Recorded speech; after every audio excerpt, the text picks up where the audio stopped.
नमस्कार, जय हिंद साथियों। मैं हूं आपका दोस्त कवि आदि गणेश। प्रारंभ करते हैं हम रीट एग्जाम 2021 हेतु लेवल फर्स्ट और सेकंड दोनों के लिए। लैंग्वेज फर्स्ट में लो आप हिंदी, चाहे सेकंड में लो, शिक्षण विधियां आपके आनी है। तो ये चौथा पार्ट है शिक्षण विधियों का। वीडियो को आप लाइक शेयर कर दीजिए।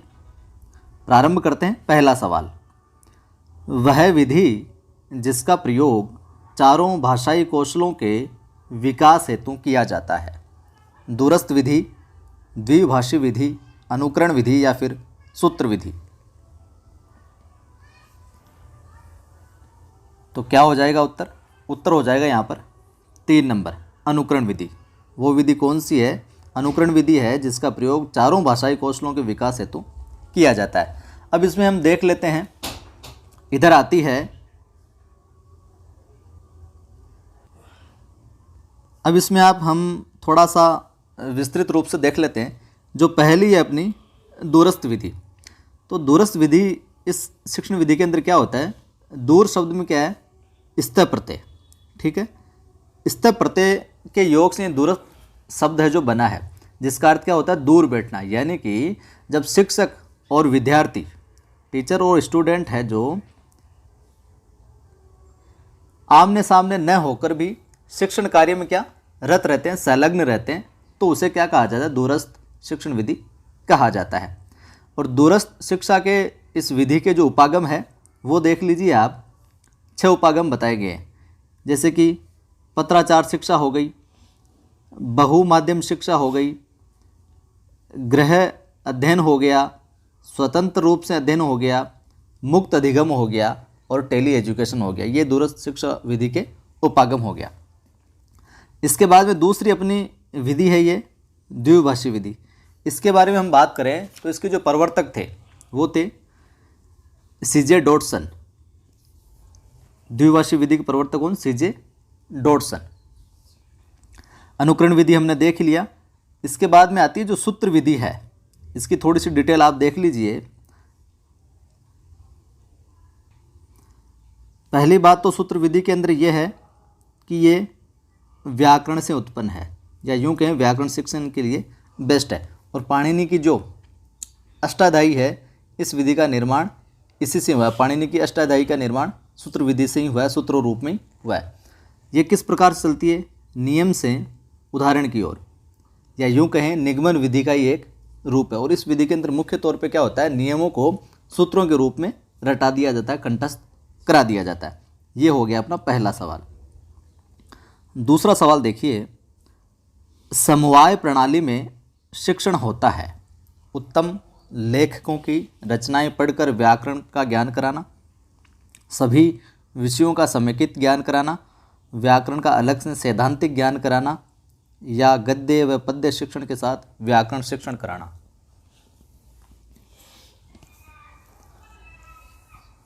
तो क्या हो जाएगा उत्तर? समवाय प्रणाली में शिक्षण होता है। उत्तर हो जाएगा अपना यहाँ पर चौथा, गद्य व पद्य शिक्षण के साथ व्याकरण शिक्षण है जो कराना। वहीं जो ये पहला है, उत्तम लेखकों की रचनाएं पढ़कर व्याकरण का ज्ञान कराना, ये इसके अंदर नहीं आता है, भाषा संसर्ग विधि के अंतर्गत आता है ये। तीसरा सवाल देखिए, हर्बर्ट विधि का एक दोष नहीं है, इनमें से एक दोष नहीं है हर्बर्ट विधि का। यह शिक्षण के मनोवैज्ञानिक सिद्धांत पर आधारित है। यह शिक्षण को अधिक स्वतंत्रता नहीं देती। इसमें अधिगम की अपेक्षा शिक्षण पर अधिक बल दिया जाता है।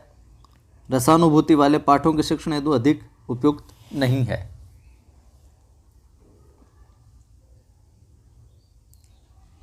तीन के अंदर उत्तर हो जाएगा अपना 1।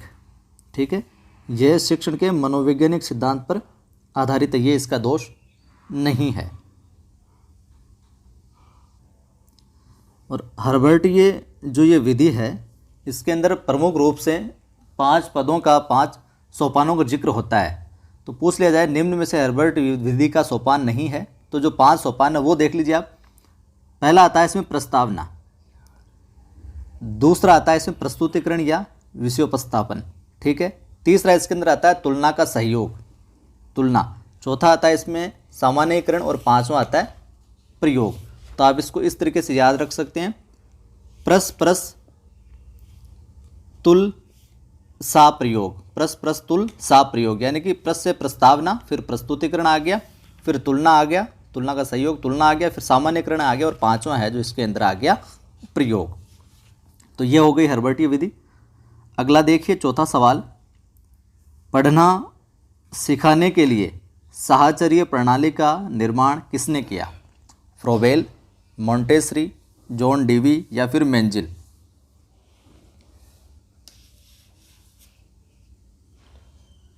क्या उत्तर हो जाएगा 4 के अंदर? 2। साहचर्य प्रणाली का निर्माण किसने किया? मोंटेसरी ने। यह विधि पाश्चात्य विद्वानों की देन है और इसका जो आविष्कार है मारिया मोंटेसरी ने किया था। और इस विधि में क्या होता है, अभ्यास करते करते बालक अनेक शब्दों और वर्णों से परिचय प्राप्त कर लेता है। छोटी कक्षाओं के लिए उपयोगी है ये। अगला सवाल देखिए आप, 5वां, यदि हम चाहते हैं कि विद्यार्थियों का भाषा पर पूरा पूरा अधिकार हो तो उन्हें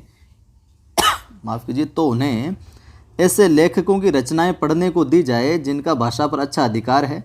यह कथन किस शिक्षण विधि के संदर्भ में कहा गया है? भाषा संसर्ग विधि, सूत्र विधि, पाठ्य पुस्तक विधि या फिर प्रयोग विधि? बताइए।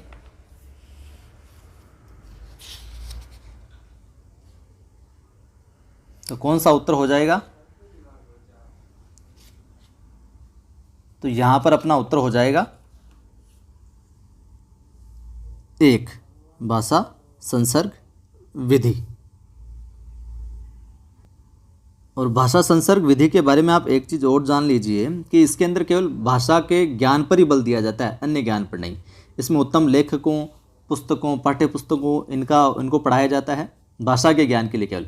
और ये केवल प्राथमिक कक्षाओं के लिए ही क्या है, उपयोगी है। भाषा संसर्ग विधि किसके लिए? प्राथमिक कक्षाओं के लिए ही उपयोगी है। और इसका जो मुख्य रूप से दोष क्या है, व्याकरण के नियमों का इसमें ज्ञान नहीं कराया जाता, समय अधिक लगता है, अधिक खर्च होता है इसमें, और व्यवस्थित ज्ञान का अभाव देखने को मिलता है भाषा संसर्ग विधि के अंदर। ठीक है।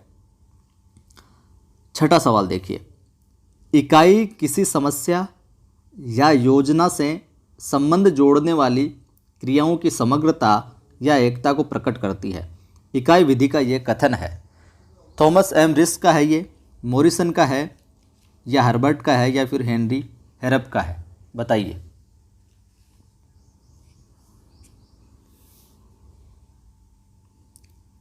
तो ये कथन है अपने 1 नंबर हो जाएगा उत्तर, थॉमस एम रिस्क का है। समग्रता एकता को प्रकट करती है। ठीक है। अब इकाई विधि को देख लीजिए। इकाई विधि के प्रवर्तक की बात करें तो प्रवर्तक कौन है?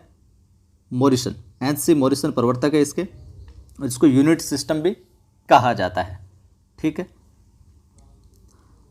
7वां देखिए, द्विभाषी पद्धति का क्षेत्र नहीं है। प्राथमिक कक्षाएं, सम्मेलन में गोष्ठियां, विदेशी भाषा शिक्षण, अनुवाद शिक्षण? बताइए। तो यहाँ पर उत्तर हो जाएगा 7वें का 1, प्राथमिक कक्षाएं।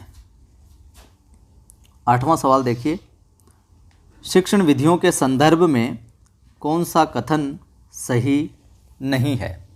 शाखीय अभिक्रमित अनुदेशन विधि में छात्र प्रश्न का उत्तर स्वयं बनाता है। ध्वन्यात्मक विधि वर्णमाला सिखाने से संबंधित है। भाषा शिक्षण यंत्र विधि में सीतावाद्य यंत्र का प्रयोग किया जाता है।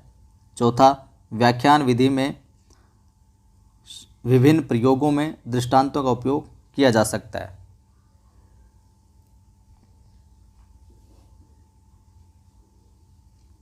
तो यहाँ अपना सही उत्तर हो जाएगा 1। जो ये पहला कथन है ये ही सही नहीं है यहाँ पर, बाकी सभी के सभी शिक्षण विधियों से जुड़े हुए संबंधित कथन जो है वो राइट है। 9वां सवाल देखिए, अशुद्ध उच्चारण का कारण है प्रयत्न लाघव, वाक् इंद्रियों में विकार, अक्षर ज्ञान या फिर सामाजिक प्रभाव?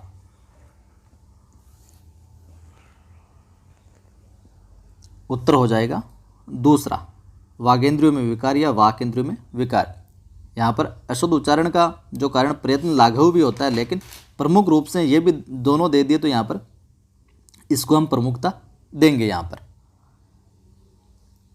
10वां और आखिरी सवाल, सूक्ष्म अध्यापन नियंत्रित अभ्यास का सूत्र है जिसमें एक विशिष्ट अध्यापन व्यवहार को नियंत्रित दशाओं में सीखना संभव है। यह कथन किसका है? क्लिफ्ट, पेक व टेकर, मैककोलम, एलन व इव।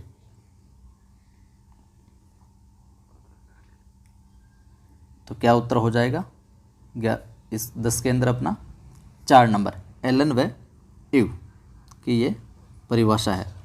धन्यवाद। वीडियो को लाइक नहीं किया अभी तक तो लाइक कर दें, शेयर भी कर दें, और पहली बार देख रहे हैं तो चैनल को सब्सक्राइब करें, घंटे के निशान को क्लिक कर लेना ताकि आने वाले वीडियोज़ की सूचना आपको मिलती रहे।